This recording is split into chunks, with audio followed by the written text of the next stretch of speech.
Nifty आज पूरा HDFC bank में है।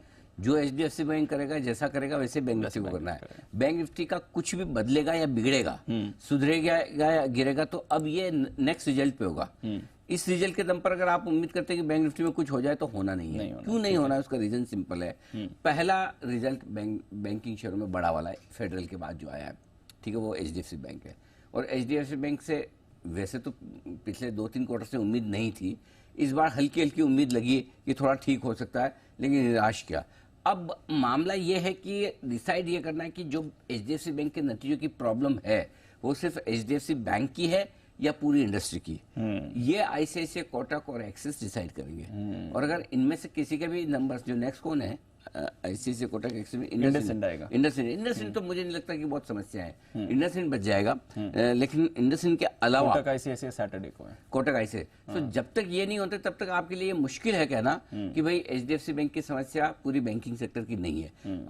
और अगर नहीं है तो भी आपको एक्सिस और आईसीआईसीआई मिलकर बता देंगे। और तब आपके लिए बैंकिंग शेयर की गिरावट या स्मार्ट या शानदार रिकवरी अगर आनी है तो वहां से आनी है। तो तब तक आपको शांति से बैठना है। हल्का फुल्का आपके डायरेक्शन में रुकावट या और बढ़ाने का काम इंडसइंड बैंक कल कर सकता है कि अगर इंडसइंड बैंक भी उम्मीद से कमजोर रहे तो फिर खराब होने में हम जल्दी से हो जाएंगे। राइट खराब होने में इंडसइंड बैंक ने खराब किया तो हम बोलेंगे एचडीएफसी भी गया, इंडसइंड भी गया, चलो मारो।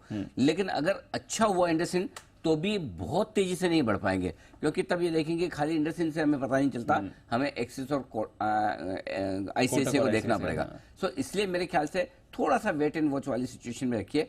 आज की गिरावट को एक स्पेसिफिक बैंक की गिरावट के तौर पर देखिए, जिसका सबसे ज्यादा वजन है बैंक निफ्टी में। सेकंड हाईएस्ट वजन आपका निफ्टी में है, थर्ड हाईएस्ट होगा मेरे ख्याल से रिलायंस, टीसीएस और एचडीएफसी बैंक थर्ड हाईएस्ट है। सो एक हैवी वेट है, तो जाहिर से उसका असर इंडेक्स पे भी पड़ रहा है, बैंकिंग सेक्टर पर भी पड़ रहा है। बट मेरे ख्याल से अब इस वक्त अगर आपको कुछ देखना है तो ये कि भाई मैं इनको देख के डिसाइड करूंगा।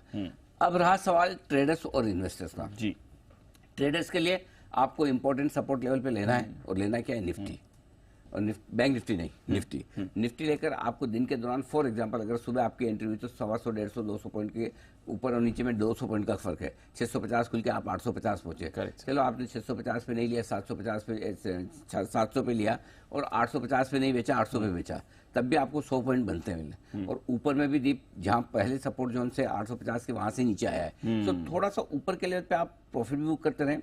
आज के लिए फॉर एग्जांपल आपको ऊपर में 47,200 भी मिला है बैंक निफ्टी पे, और वहां से गिरे भी है। सो आई थिंक दोनों तरफ के मौके बन रहे हैं। नीचे में लेने में सपोर्ट लेवल पे लीजिए, ऊपर में पहले रेजिस्टेंस पे ले लीजिए। ज्यादा बड़े मुनाफे के लिए लॉन्ग ट्रेड ना करें। ये राय निफ्टी पर है। राय बैंक निफ्टी पर मैं जब तक 46,900, 47,200 की रेंज, 47,100 की रेंज को निर्णायक रूप से पार नहीं करूंगा, तब तक मुझे बैंक निफ्टी में खरीदारी की जल्दबाजी नहीं है। तो मुझे बैंक निफ्टी कब खरीदना मैं बता दूं। पहला, या तो आज 320 पे खरीदना है, ठीक है। जब आज आखिर में बैंक निफ्टी कहाँ एक्सपायर हो रहा है और एकदम पैनिक पे, एकदम बॉटम पे अगर आज बैंक निफ्टी एक्सपायर होता है तो वहां लेके जाएंगे। Okay, point number 1। अगर नहीं तो फिर हम देखेंगे इंडसइंड बैंक के रिजल्ट देखने के बाद, फिर सोचेंगे क्या है क्या नहीं। सो आज क्या है, दो चीजें एक साथ आ गई, एचडीएफसी बैंक के नतीजों पर रिएक्शन और साथ ही वीकली एक्सपायर। और इन सब के पहले कल एचडीएफसी बैंक जिस तरह से हरे निशान में था, लॉन्ग पोजीशंस काफी बन गई। अब वो लॉन्ग अनवाइंडिंग जो हो रही है वो बाजार पर ज्यादा दबाव बना रही है।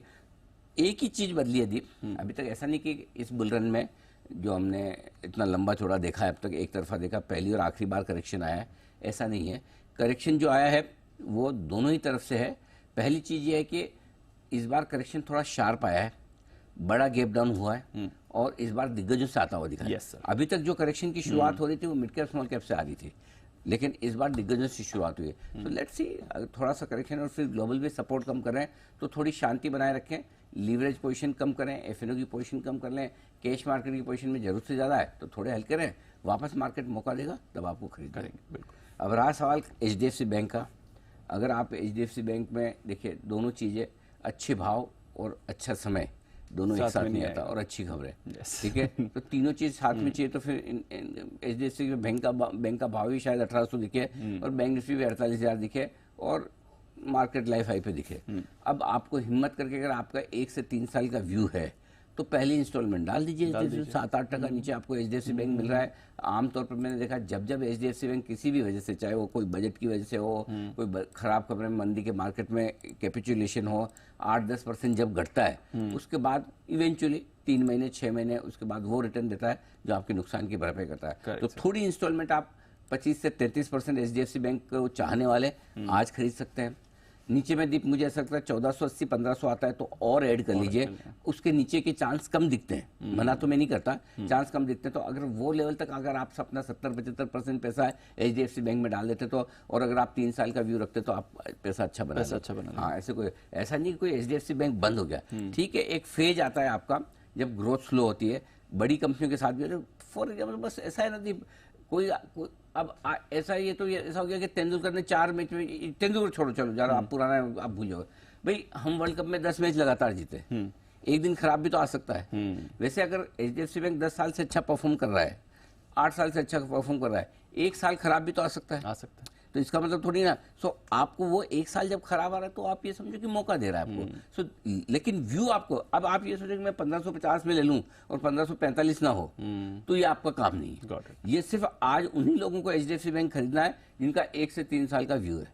वो खरीदिए 1/3 आज, 1480-1500 में 1/3, और उसके बाद की बाद में देखेंगे। तब देखेंगे, आएगा तो देखेंगे, नहीं आएगा तो कोई बात नहीं।